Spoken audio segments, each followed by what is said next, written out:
नमस्कार मित्रांनो, हर हर महादेव. नागदेवताला मनभावे नमस्कार. श्री स्वामी समर्थ. श्रावण महिना म्हणजे भगवान शिवांची उपासना, भक्ती, व्रत, जप आणि श्रद्धेची पवित्र काळ. आणि नागपंचमी म्हणजे नागदेवतेचे पूजन करून निसर्गातील या पूजनीय जीवाबद्दल कृतज्ञता व्यक्त करण्याचा हा दिवस. पण जेव्हा श्रावण सोमवार आणि नागपंचमीचा धार्मिक संबंध एकत्र येतो, तेव्हा अनेक भक्तांच्या मनात एक प्रश्न निर्माण होतो. या दिवशी नेमकं काय करावे आणि काय टाळावं? आजच्या व्हिडिओमध्ये आपण जाणून घेणार आहोत अशा 7 गोष्टी ज्या आपल्या धार्मिक परंपरेनुसार या दिवशी टाळल्या जातात. व्हिडिओ शेवटपर्यंत नक्की पहा, कारण शेवटी आपण अशी एक साधी शिवभक्तीची पद्धत सांगणार आहोत जी घराच्या घरी श्रद्धेने करता येते. आणि जर तुम्ही पहिल्यांदाच आपल्या भक्तिरंग सागर या चॅनलवर आला असाल तर चॅनलला सबस्क्राईब करा. श्रावण सोमवार आणि नागपंचमीचे महत्त्व. भक्तांनो, श्रावण महिना हिंदू धार्मिक परंपरेमध्ये भगवान शिवाला समर्पित मानला जातो. श्रावणातील प्रत्येक सोमवार अनेक शिवभक्तांसाठी विशेष असतो. या दिवशी काही भक्त उपवास करतात, काही शिवलिंगावर अभिषेक करतात आणि काही महामृत्युंजय मंत्राचा जप करतात, तर काही मंदिरात जाऊन भगवान शिवांचे दर्शन घेतात. दुसरीकडे नागपंचमी हा नागदेवताच्या पूजनाचा दिवस मानला जातो. नागाला भगवान शिवाच्या अलंकाराशी जोडले जाते. भगवान शिवाच्या गळ्यातील नाग हे वैराग्य, निर्भयता आणि निसर्गाशी असलेल्या संबंधाचे प्रतीक म्हणून पाहिले जाते. म्हणूनच श्रावण आणि नागपूजा यांच्यात भक्ती परंपरेमध्ये एक सुंदर संबंध दिसून येतो. पण या दिवशी काही गोष्टी टाळण्याची परंपरा आहे. चला एक एक करून जाणून घेऊया. नागांना त्रास देऊ नका. सर्वात पहिली आणि महत्त्वाची गोष्ट, नागपंचमीच्या दिवशी किंवा कोणत्याही दिवशी प्रत्यक्ष सापांना पकडणे, त्रास देणे किंवा त्यांच्या जवळ गर्दी करणे टाळा. धार्मिक श्रद्धेमध्ये नागदेवताला पूजनीय मानले जाते, पण त्याचबरोबर प्रत्यक्ष साप हा वन्यजीव आहे, त्यामुळे त्याला हाताळणे धोकादायक ठरू शकतो. काही ठिकाणी नागपंचमीच्या दिवशी सापांना दूध पाजण्याची परंपरा आढळते. मात्र प्रत्यक्ष सापांना दूध पाजणे त्यांच्या आरोग्यासाठी योग्य नसते. म्हणून नागदेवताची पूजा करायची असेल तर प्रतिमा, फोटो किंवा प्रतिमात्मक पूजन करणे हे सुरक्षित मार्ग आहे. लक्षात ठेवा, देवभक्ती म्हणजे जीवाला त्रास देणे नव्हे, तर प्रत्येक जीवाचा आदर करणे. शिवलिंगावर चुकीच्या पद्धतीने अभिषेक करू नका. श्रावण सोमवार म्हटलं की शिवलिंगाचा अभिषेक आठवतो.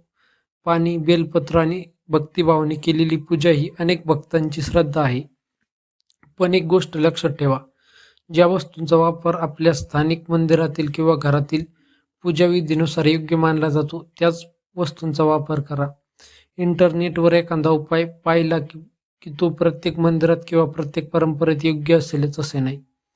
विशेषतः मंदिरातील शिवलिंगावर काहीही अर्पण करण्यापूर्वी मंदिरातील पुजाऱ्यांच्या सूचना पाळा. घरच्या घरी साधं स्वच्छ पाणी आणि बेलपत्र अर्पण करणे पुरेसे आहे. बेलपत्र अर्पण करताना निष्काळजीपणा करू नका. भगवान शिवाला बेलपत्र प्रिय मानले जाते, म्हणून श्रावण सोमवारला प्रत्येक भक्त बेलपत्र अर्पण करतात. पण बेलपत्र तोडताना झाडाला अनावश्यक नुकसान करणे टाळा. जितकी गरज आहे तितकेच पाणी घ्या. आणि सर्वात महत्त्वाचं, पूजा ही वस्तूंच्या संख्येने नव्हे तर भावनेने मोठी होते. शेकडो बेलपत्रापेक्षा मनापासून अर्पण केलेले एक बेलपत्र भक्तीचे प्रतीक ठरू शकते. उपवासाच्या नावाखाली शरीराला त्रास देऊ नका. श्रावण सोमवारच्या दिवशी अनेक भक्त उपवास करतात. उपवास हा श्रद्धेचा भाग असू शकतो, पण उपवास म्हणजे स्वतःला त्रास देणे असा अर्थ नाही. ज्यांना उपवास करणे योग्य नाही त्यांनी आपल्या आरोग्याचा विचार करून आहार घ्यावा. लहान मुले, वृद्ध व्यक्ती किंवा विशेष आरोग्यविषयक गरजा असलेल्या व्यक्तींनी अन्न पाण्याबाबत कठोर धार्मिक नियम स्वतःवर लादू नयेत. कारण भगवान शिवांची भक्ती ही शरीराला त्रास देण्यात नसून मन शुद्ध ठेवण्यात आहे. या दिवशी कोणाशी जाणून बुजून भांडण करू नका. आता 5वी मोठी गोष्ट वेगळी आहे. आपण पूजा करतो, शिवलिंगावर पाणी अर्पण करतो, मंत्र म्हणतो, पण त्याच दिवशी घरातील व्यक्तींशी भांडतो, राग करतो, अपशब्द बोलतो. मग आपल्या पूजेचा अर्थ खरा काय राहतो? श्रावण सोमवार हा भक्ती आणि आत्मसंयमाची आठवण करून देणारा दिवस आहे. म्हणून शक्य असेल तर या दिवशी राग कमी करा, अपशब्द टाळा, जाणून बुजून कोणाला दुखवू नका. आणि एखाद्याशी मतभेद झाले असतील तर शांतपणे बोलण्याचा प्रयत्न करा. कारण शिवांची पूजा फक्त मंदिरात नाही, आपल्या वागण्यातही दिसली पाहिजे. 6. अंधश्रद्धेपेक्षा अंधश्रद्धेच्या नावाखाली प्राणी आणि जीवांना त्रास देऊ नका. नागपंचमीच्या संबंधित अनेक लोकपरंपरा भारतातील वेगवेगळ्या भागांमध्ये आढळतात, पण कोणती परंपरा पाळताना विवेक महत्वाचा आहे. नागदेवताच्या नावाने साप पकडणे, त्याला त्रास देणे, त्यांच्यासोबत धोकादायक प्रदर्शन करणे किंवा गर्दी करणे टाळा. जर एखादा साप घराजवळ आढळला तर स्वतः पकडण्याचा प्रयत्न करू नका. स्थानिक प्रशिक्षित वन्यजीव बचाव पथकाची मदत घ्या. ही सुद्धा एक प्रकारची सेवा आहे, कारण निसर्गातील प्रत्येक जीवाचा आदर करणे ही भारतीय संस्कृतीतील महत्वाची भावना आहे. 7. पूजा करून लगेच नकारात्मक विचार करू नका.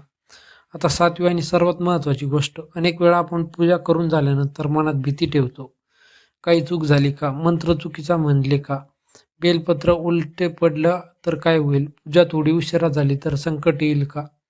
भक्तांनो, अशा भीतीमध्ये भक्ती हरवून जाऊ नये. धार्मिक विधीमध्ये वेगळ्या परंपरा आणि पद्धती असू शकतात, त्यामुळे एखादी छोटी चूक झाली म्हणून लगेच अनर्थ होईल अशी भीती मनात ठेवू नका.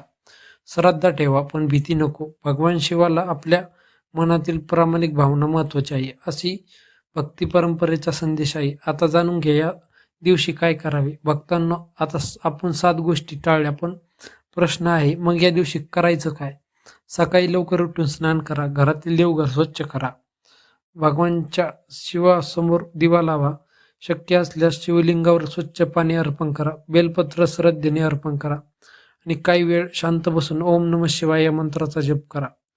तुमच्या श्रद्धेनुसार नागदेवताचे चित्र किंवा प्रतीक ठेवून नमस्कार करा आणि मनात एक प्रार्थना करा. हे महादेव, माझ्या मनातील अहंकार, राग, द्वेष आणि भीती दूर करा. माझ्या कुटुंबाला सद्बुद्धी द्या. सर्व जीवांवर दया करण्याची शक्ती द्या. ही प्रार्थना अत्यंत साधी आहे, पण मनापासून केली तर महत्वाचे भक्तासाठी खूप मोठे असते.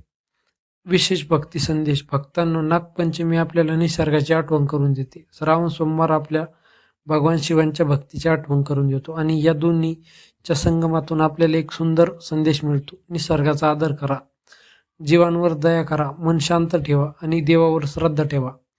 आपण मंदिरात जाऊ शकत नसाल तर देवापासून दूर राहाही.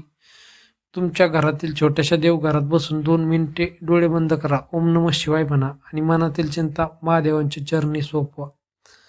अंतिम प्रार्थना. हे कैलासपती महादेव, या पवित्र श्रावण महिन्यात जो कोणी भक्त तुमचे स्मरण करतो, त्यांच्या मनातील भीती दूर करा. त्यांच्या मनात प्रेम राहून द्या. त्यांच्या कुटुंबात एकता राहून द्या.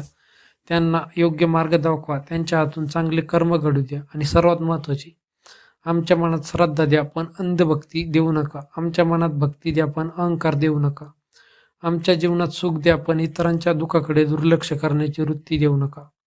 हर हर महादेव. नागदेवताला नमस्कार. मित्रांनो, जर तुम्हाला हा व्हिडिओ आवडला असेल तर व्हिडिओला लाईक करा. तुमच्या कुटुंबातील शिवभक्त आणि नागपंचमीची पूजा करणाऱ्या व्यक्तींना हा व्हिडिओ शेअर करा. आणि अशाच भक्तिमय कथा, राशी भविष्य आणि धार्मिक माहिती आणि श्री स्वामी समर्थांच्या सेवेसाठी आपल्या भक्तिरंगसागर या चॅनलला सबस्क्राईब करा. कमेंटमध्ये श्रद्धेने लिहा ओम नमः शिवाय आणि मनापासून म्हणा हर हर महादेव. धन्यवाद.